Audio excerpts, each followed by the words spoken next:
Interior ডিজাইনারের থেকে 1 লক্ষ টাকা তোলা দাম, সেই টাকা না দেওয়ায় ফ্ল্যাটে ঢুকে মারধর, রাস্তায় নামিয়েও মার।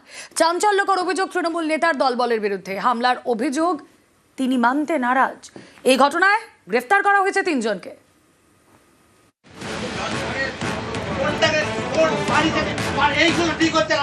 ফ্ল্যাটে ঢুকে ব্যবসায়ীকে মার,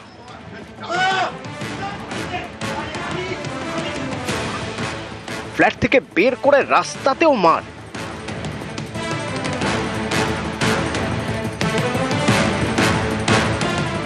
এই দেখুন সিসি ক্যামেরার ছবি। জোর করে ইন্টেরিয়র ডিজাইনারকে তোলা হচ্ছে টোটোয়। অভিযোগ, তোলাবাজির টাকা না দেওয়ায় এভাবে মারধর করা হয়।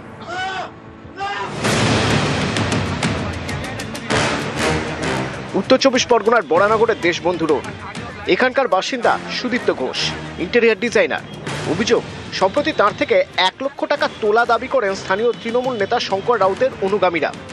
সেই টাকা না দেওয়ায় শনিবার তার ফ্ল্যাটে ঢুকে মারধর, রাস্তাতেও চলে মার।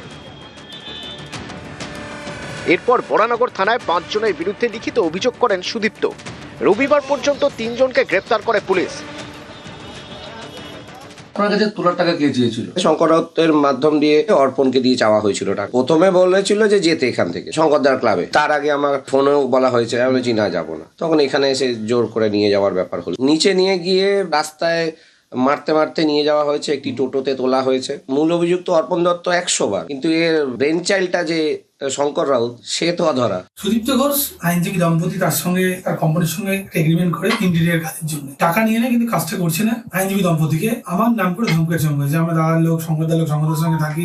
আমি কালকে সকালবেলা সুদীপ্তকে ফোন করি, সুদীপ্তকে ফোন করে বলি যে তোমার এরকম যদি ঘটনা হয়ে থাকে তুমি হয় টাকা দিয়ে দাও, নাহলে কাজটা করে নাও, আর ফার্দার কোথাও আমার নামটা তুমি তোলো না, তুমি তো আমার সঙ্গে থাকো না।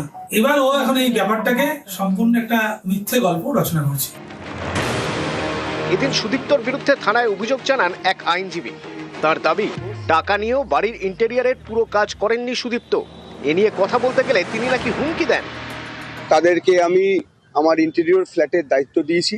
4,45,000 কন্ট্রাক্ট হয়েছে, তার মধ্যে 3,90,000 টাকা আমি তাকে পেমেন্ট করেছি, কিন্তু তারা অর্ধেক কাজ করে কোনো কাজটা সম্পূর্ণ করছে না। যে বিরুদ্ধে আমার সম্পূর্ণ অভিযোগটা প্রথম থেকেই সুদীপ্ত ঘোষ এবং তার বউ। আমাকে ডাকা হয়েছিল, ওকে পাশে ডাকা ছিল, কথা বলতে পারছে না, এতটা পরিমাণে ড্রাঙ্ক করে রয়েছে। বরানগর থেকে সুবীর দে, নিউজ 18 বাংলা।